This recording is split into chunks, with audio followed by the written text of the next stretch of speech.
2 months after Warner Brothers finally released Prince's album The Gold Experience after it sat on the shelf for 2 years, Prince went and released Mayte's debut album Child of the Sun on November 27, 1995 through MPG Records. And just like they did with the Exodus album by the MPG, Warner Brothers would not let this album be released in the United States. But they went ahead and released the Girl 6 soundtrack on March 19, 1996. The soundtrack was made up of a collection of previous songs released by Prince and Prince-associated acts, and all the songs were handpicked by the film's director, Spike Lee. The soundtrack did include one unreleased Prince song, and that was Don't Talk to Strangers, as well as a new song by Prince that was credited to the new Power generation, which was called Girl 6. He took 7 songs from the abandoned The Dawn project and quickly recorded 4 new ones in order to get the album out very quickly. And even though this next album would be a contractually obligated release, this was still a well thought out and coordinated project. Even the songs from The Dawn were reworked with additional vocals and instrumentation.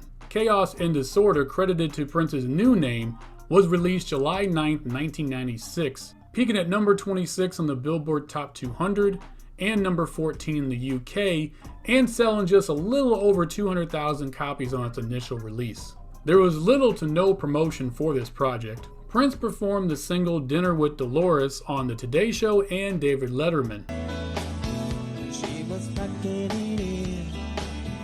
Warner Brothers launched the website chaosanddisorder.com, the first time they ever did an actual full website for one album to promote an artist. The only single release was the aforementioned Dinner with Dolores, which peaked at number 36 in the UK. There was also a video for Dinner with Dolores that was released. Must be some kind of 3 other videos were filmed. This included The Same December, which didn't get released until 2017.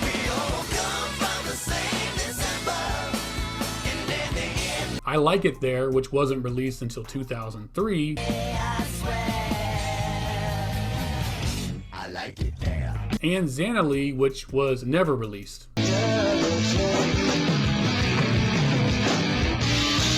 We open up with Chaos and Disorder, and if you listen really closely right before the music starts, you'll hear Beavis and Butthead talking.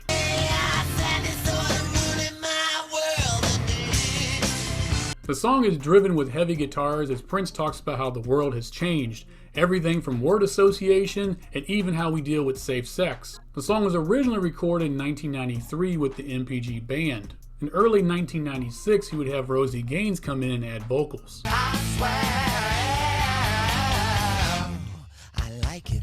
Like It There was originally recorded in 1994. The song continues the heavy guitar force from the first song, but this time with more of a 70s rock vibe. In the song, Prince is obsessed with a woman's body and desires to be connected to her physically all the time. The song has an insane guitar solo, and Prince vocally closes the song out with some of his best screams.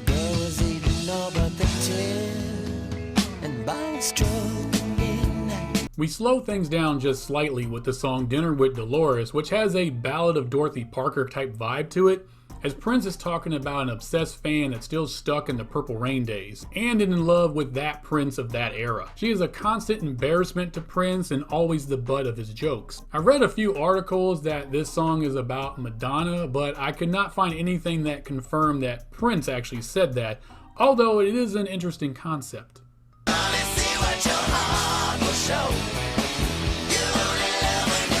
Same December picks up that 70s rock vibe again for us, as Prince poetically preaches that we're all the same inside, and that our outer appearances, although different, should never divide us. I believe, and it's my speculation only, that he chose the month of December as the modern Christian culture celebrates Jesus' birthday in December. It's a really inventive way of saying that God made us all.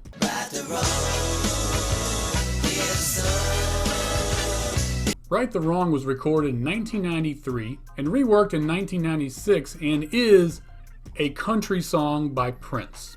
And I believe it's the only song he's done that has crossed over into that genre, other than the song that he wrote for the late country legend Kenny Rogers. Now then, think about it. Prince singing in a country accent with a huge horn section. Sounds like it shouldn't work, but betcha by golly wow, it does work. No injustice took them heels away.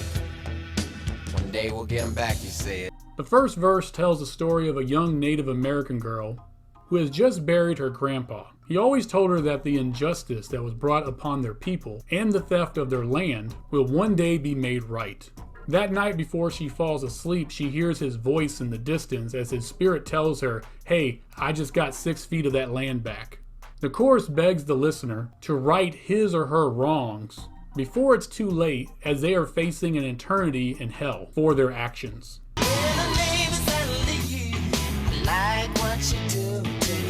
Xana Lee brings us full circle back to the 70s rock sound. The song is a suggestive tale of Prince's sexual exploits with 2 women, named Xana Lee and Fendi. Nothing vulgar, as it's actually presented in a PG Disney type way. There's been some internet talk that this song is actually about 2 guitars that Prince can't decide among, but then again, I couldn't find anything that confirmed that Prince said this, so again, we're just dealing with speculation. But again, it's kind of fun to think these things out.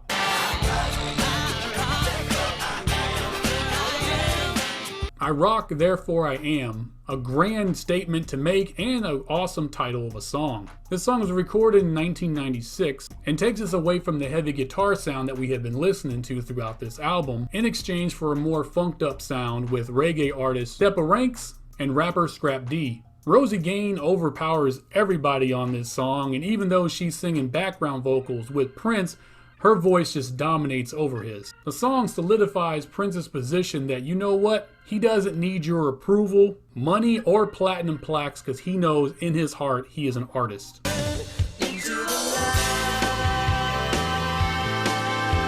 Next is Into the Light, a song that slowly builds us back into the rock sound. Recorded in 1996, the song tells us we all must return to the light, as our physical bodies are temporary, but our souls are eternal, as we will one day return back to heaven. Into the Light transitions so well into the song I Will that I thought we were still in the same song.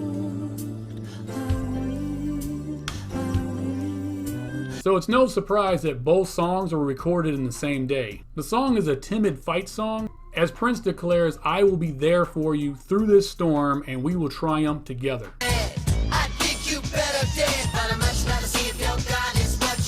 We jump back into the funk with the song I Dig You Better Dead. Recorded in 1996, this song perfectly explains fame and its falsehoods and how it gives you a false identity. Prince explains that when you have a really long musical career, you have peaks and valleys, you have ups and downs. Some years you're hot, and other years you're just not. And it's always your true fans, your friends and your family, that ride that roller coaster with you, while others, they just stay focused on that big album you had, and for whatever reason disregard all your other work. Those are the same people that when you were alive didn't care for your music, but then once you died, all of a sudden are talking about how they just loved all your music. As people who spoke negatively about Prince's music his entire career, after he passes, they want to stand up and claim that they always loved his music. There's a part of me that says that's okay, as everyone should be welcome to love his music the way we do. But there's also a vengeful side of me that says, no, it's not okay, because you don't get to join this purple party after we've been down with them for years. But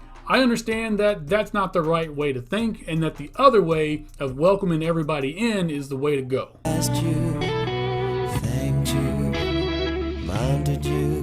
Then we end with Had You, a short, simple song of Prince getting back with an old flame, rekindling that flame, and then watching that relationship just burn to the ground. There are several articles and blogs out there that claim that Prince wrote this song about Warner Brothers and his relationship with them, even tying in that his first album with Warner Brothers was For You, and the first track was For You, and this being the last album that he would record original material for Warner Brothers, and this being the very last song, it kind of makes sense that it would be called Had You.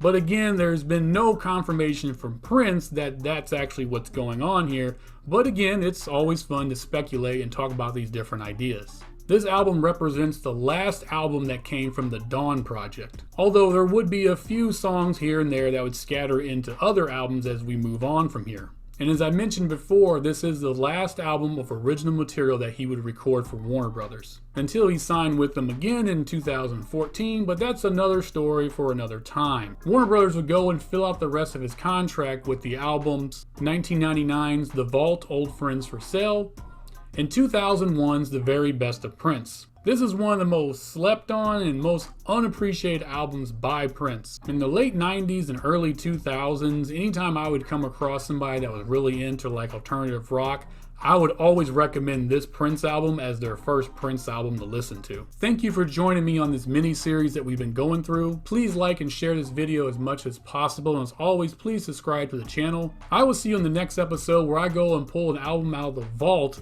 that was done around the same time period as this album right here. And until the next episode, I wish you heaven.